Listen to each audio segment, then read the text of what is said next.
Hello అండి అందరికీ welcome back to my channel. Sri Rama Navami అయితే వస్తుంది కదండి. శుక్రవారం అయితే శ్రీరామనవమి అనమాట. చాలామంది గురువారమా శుక్రవారమా అని చెప్పి కొంచెం కన్ఫ్యూజన్లో ఉన్నారు.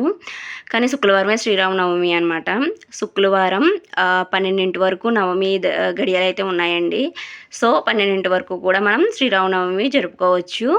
ఇంకా ఈ వీడియోలో అయితే శ్రీరామనవమికి కావాల్సిన పూజా వస్తువులు, అంటే ఏ పూజా వస్తువులు మనకి మెయిన్ కావాలో అవి అయితే నేను ఈ వీడియోలో షేర్ చేస్తాను మీతో. ఇవైతే ఖచ్చితంగా పూజలు ఉండే విధంగా అయితే చూసుకోండి. పూజా ప్రాసెస్ అంతా కూడా నేను నెక్స్ట్ వీడియోలో అయితే అప్లోడ్ చేస్తాను. ప్రస్తుతానికి అయితే ఈ వీడియోలో కేవలం పూజా వస్తువులు మెయిన్, అవి కూడా మెయిన్ ఉండవలసినవి మట్టికి చూపిస్తాను. ఇవి మట్టికి శ్రీరామనవమికి ఉండే విధంగా చూసుకోండి. ఫస్ట్ వచ్చేసరికి అయితే శ్రీరామచంద్ర వారి ఫోటో అండి, రాముల వారి ఫోటో అనమాట. రాముల వారు, అలాగే పక్కన సీతమ్మ తల్లి, లక్ష్మణుడు, ఖచ్చితంగా ఆంజనేయ స్వామి అయితే ఉండాలన్నమాట. ఈ విధంగా ఉన్న ఫోటో ఒకటి చూసుకోండి. లేకపోతే కనుక పట్టాభిషేకం చేసినట్టు రాముల వారు, సీతమ్మ తల్లి సింహాసనం మీద కూర్చుని పక్కన లక్ష్మణుడు ఉంటాడు, ఈ పక్కనేమో ఆంజనేయ స్వామి ఇదే విధంగా కూర్చుని ఉంటారు. ఆ ఫోటో అన్నా పర్లేదు, ఖచ్చితంగా ఇద్దరు మొత్తం ఇలాగా రామ లక్ష్మణులు, అలాగే సీతాదేవి, ఆంజనేయ స్వామి ఉన్న ఫోటో లాంటిది చూసుకోండి. ఖచ్చితంగా ఈ ఫోటో అయితే ఉండే విధంగా చూసుకోండి. నేనైతే ఈ ఫోటో భద్రాచలంలో తీసుకున్నాను అనమాట. ఈ ఫోటో తీసుకుని 2 years అవుతుంది.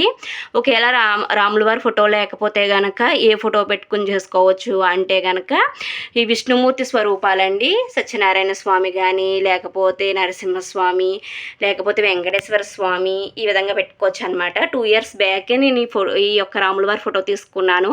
అంతకుముందు నా దగ్గర కూడా లేదనమాట. లేనప్పుడు నేను ఈ యొక్క సత్యనారాయణ స్వామి ఫోటో పెట్టుకుని చేసుకునేదాన్ని అండి. ఎందుకంటే విష్ణుమూర్తి స్వరూపమే రాముల వారు కదా. విష్ణుమూర్తి స్వరూపాలలో అవతారాల్లో 7వ అవతారం రామావతారం కాబట్టి విష్ణుమూర్తి రామయ్య కాబట్టి విష్ణుమూర్తి స్వరూపాలు ఏయన్నా ఉంటే మన దగ్గర పెట్టుకోవచ్చు. లేకపోతే కనుక వెంకటేశ్వర స్వామి ఉంటే వెంకటేశ్వర స్వామి పెట్టుకోవచ్చు. కొంతమంది దగ్గర విగ్రహాలు కూడా ఉంటాయండి, చిన్న చిన్న సైజు విగ్రహాలు ఉంటాయి. విగ్రహాలు ఉన్నా కూడా పెట్టుకోవచ్చు చక్కగాని. విగ్రహం ఉంటే కనుక చక్కగా దానికి అభిషేకం చేసుకున్నా చాలా మంచిదన్నమాట, పంచామృత అభిషేకము. లేకపోతే కొంతమందికి మట్టి విగ్రహాలు ఉంటాయి, మట్టి విగ్రహాలు ఉన్నా కూడా ఈ పూజలో వాటిని కూడా పెట్టుకోవచ్చు. తర్వాత పూజా వస్తువులు వచ్చేసరికి ఆవు నెయ్యి అండి. దీపారాజన ఖచ్చితంగా ఆవు నెయ్యి ఉండే విధంగా చూసుకోండి.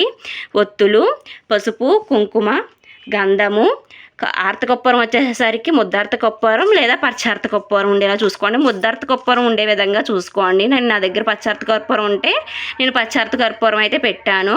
ఒకవేళ మీ దగ్గర కానీ ముద్దార్త కొప్పరం ఉంటే కనుక ముద్దార్త కొప్పరం అయితే బెస్ట్ అనమాట. ఇంకా అక్షింతలు.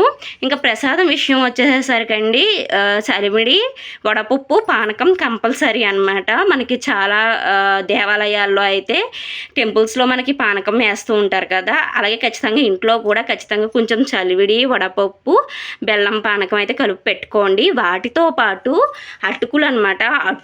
అటుకులలో కొంచెం పాలు, తేనె కలిపి నైవేద్యం కింద పెడితే చాలా మంచిదండి. అది ఐశ్వర్య ప్రాప్తి అనమాట, ధన ప్రాప్తి, ఆర్థిక ఇబ్బందులు ఏమైనా ఉంటే తీరిపోయి ఆర్థిక పరిస్థితి మెరుగుపడడానికి మంచిదన్నమాట. అటుకుల ప్రసాదం ఆర్థిక సమస్యలు తీరటానికి అటుకుల ప్రసాదం పెడతారు కాబట్టి అటుకుల ప్రసాదం పెట్టడానికి అయితే ట్రై చేయండి. కొంచెం ఒక గిన్నెలో కొన్ని అటుకులు తీసుకుని అందులో కొన్ని పాలు వేసుకుని, పాలల్లో కొంచెం తేనె చుక్క మనం సరిపడా తీపి వేసుకుని తేనె అయితే కలుపుకుని అదైతే నైవేద్యం కింద స్వామివారికి ఆ రోజు పెట్టండి. తర్వాత వచ్చేసరికి చిన్న బెల్లం ముక్క కూడా పెట్టండి. ఇంకా మీకు ఓపుకుంటే ఫ్రూట్స్ పెట్టవచ్చు, జామకాయ, కమలా పండు, ఇంకా నేరేడు పళ్ళు, ఇవన్నీ కూడా స్వామివారికి ఇష్టమైన ఫలాలు అనమాట. ఇవన్నీ కూడా ఒక పళ్ళెంలో ఫ్రూట్స్ కూడా పెట్టుకోవచ్చు. తర్వాత వచ్చేసరికి పువ్వుల విషయం, అంటే ఏ పువ్వులతో పూజ చేస్తే మంచిది అన్నదానికి పసుపు రంగు పువ్వులండి. మనకి విష్ణుమూర్తికి పసుపు రంగు పువ్వులు అంటే చాలా ఇష్టం అనమాట. అందుకు విష్ణుమూర్తికి సంబంధించి ఏ పువ్వులు పూజ చేసినా కూడా ఇలాగా పసుపు రంగు పువ్వులతోనే పూజ చేయాలి. తర్వాత వచ్చేసరికి పసుపు రంగు పువ్వులు ఉండేలా చూసుకోండి. తర్వాత కొంతమందికి ఉద్యోగ అవకాశాల గురించి చూస్తూ ఉంటారు కదా, ఉద్యోగం గురించి ట్రై చేస్తూ ఉంటారు జాబ్ కోసం. అలాంటి వాళ్ళు ఎవరైనా ఉంటే కనుక జాజి పువ్వులండి. జాజులతో అయితే స్వామివారిని పూజగాని చేస్తే కనుక ఉద్యోగం వస్తుందన్నమాట. ఒక మంచి జాబ్ అయితే వచ్చి మంచిగా సెటిల్ అవుతారు లైఫ్లో. కాబట్టి శ్రీరామనవమి రోజున జాజి పువ్వులతో కూడా స్వామివారి పూజ చేసుకుంటే చాలా మంచిదన్నమాట. తర్వాత మల్లె పువ్వులు అనమాట అండి. మల్లె పువ్వులతో స్వామివారి పూజ చేస్తే గనక ఆరోగ్యం అనమాట. అనారోగ్య సమస్యలు ఏమైనా ఉంటే గనక మల్లె పువ్వులతో పూజ చేస్తే ఆరోగ్యం వస్తుందంట. కాబట్టి మల్లె పువ్వులు కానీ, జాజులు కానీ, పసుపు రంగు పువ్వులు కానీ వీటితో పూజ చేసుకోండి. ఒకవేళ 3 దొరికితే కనుక చక్కగా మల్లెపూల దండ, జాజుల దండ, పసుపు రంగు పువ్వులతోనేమో రామాష్టకం చదువుకుంటూ వేసేయండి. తర్వాత వచ్చేసరికి రావి ఆకు అనమాట. రావి దీపం పెట్టుకోవడానికి రావి ఆకు. రావి చెట్టుని సాక్షాత్తు రామస్వరూపంగానే మనం చూస్తాం కాబట్టి ఇలా చిన్న 2 రావి ఆకులు తెచ్చుకుని ఈ రావాకులు అయితే దీపం పెట్టడానికి ట్రై చేయండి. అంటే మనం మామూలుగా అయితే తమలపాకు పెట్టి తమలపాకు మీద అయితే దీపారాధన చేస్తూ ఉంటాము. కానీ తమలపాకు కాకుండా ఈ యొక్క శ్రీరామనవమికి రావి ఆకులు అయితే దీపారాధన చేస్తే చాలా మంచిదన్నమాట. తర్వాత తమలపాకులండి. తమలపాకుల్లో ఓం శ్రీరామ అని చెప్పి 9 తమలపాకులు తీసుకుని 9 తమలపాకుల్లో సింధూరం కానీ లేదా కుంకుమతో కానీ శ్రీరామ అని చెప్పి రాసి 9 తమలపాకులతో రాసి ఆ 9 తమలపాకులు చక్కగా పూజలో పెట్టుకుంటే గనక అది కూడా చాలా మంచిదన్నమాట. ఎందుకంటే ఆంజనేయ స్వామికి శ్రీరామనవమి అంటే రాముల వారు అంటే ఎంత ఇష్టమో మనందరికీ తెలిసిందే. కాబట్టి తమలపాకు అంటే స్వామివారికి చాలా ఇష్టం ఆంజనేయ స్వామికి. అందుకు శ్రీరామ అని చెప్పి 9 ఆకులలో రాసి చక్కగా హనుమంతుడి దగ్గర పెడితే గనక ఇంకేమీ వద్దు, ఆయనకి చాలా సంతోషపడిపోతారనమాట. ఏం అవసరం లేదు, 9 ఆకుల్లో శ్రీరామ అని రాసి పెడితే చాలు. ఈ 9 ఆకులు ఆంజనేయ స్వామికి అనమాట మనం చేసేది. ఇవి ఇలాగనమాట అండి. పుష్పాలు అయితే ఇవి కావాలి. ఆకుల్లో అయితే రావి ఆకు, తర్వాత ఏమో ఇది ఒకటి వచ్చి తమలపాకు చూసుకోండి. ఇంకా దీపారాజన ఒత్తుల్లోనండి మనం మామూలుగా అయితే ఒత్తులు తెల్లవి వేసేసుకుంటాము.